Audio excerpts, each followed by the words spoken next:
What's up guys? Hi and welcome to Uncle Scott's Kitchen. In this video I'm going to show you how I fixed my Kramer carbon steel chef's knife. If you guys remember, a few months ago in a somewhat unfortunate soup making incident, I took this nice 10-inch Kramer carbon steel chef's knife and turned it into a 9 3/4. Ouch!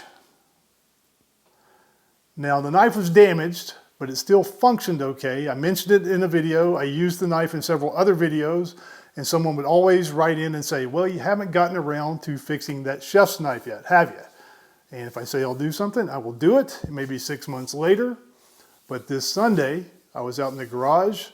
I took a look at the atrocity of a workbench over there, started cleaning it off, and I ran across this. And here I can start to feel your judgment. You are judging me. And I hooked it up to this. And I clamped that knife down and did this.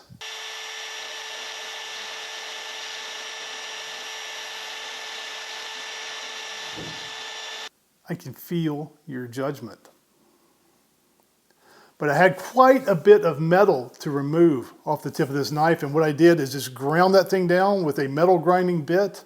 It took 6-7 minutes and really just reshaped the tip of that knife up towards the spine of the knife. Now, there were other ways to do this. I could have sent the knife out to be professionally repaired.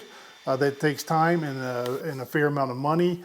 Also, I saw YouTube videos where people had whetstones and they would sit there and just over a period of hours grind that knife back into shape.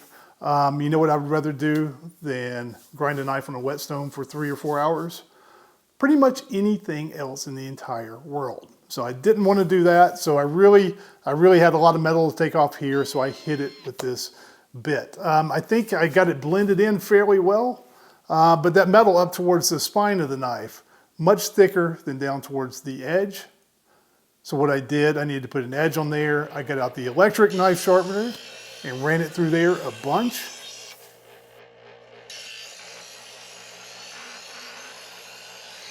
And then got out the whetstones. I hit it with a Yaxle 400 grit and then some 1000 grit and tried to get a nice edge and shape back on the tip of the knife. And I think I did okay. Let's test it out here, slicing some tomatoes. Does a good job there. Slicing a nice steak I made for Sunday dinner.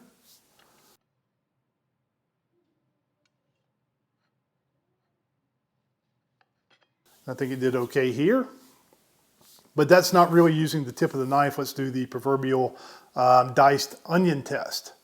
Now, slicing an onion, I am somewhat of a dirtophobe, if you will.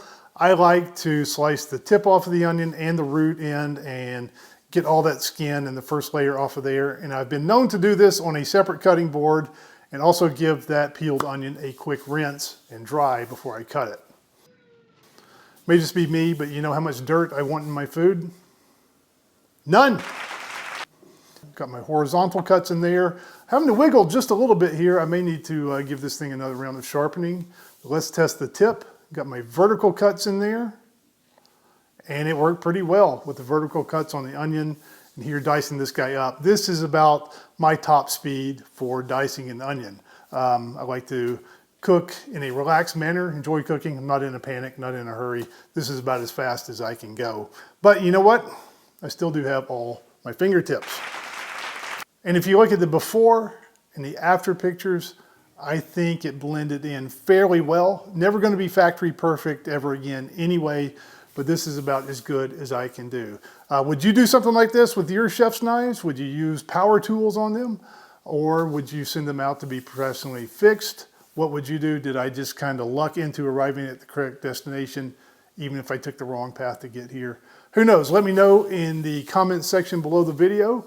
But that is how I fix my Kramer carbon steel chef's knife. And I'm glad to have this guy back in business. Thank you for watching. We'll see you again next time on Uncle Scott's Kitchen.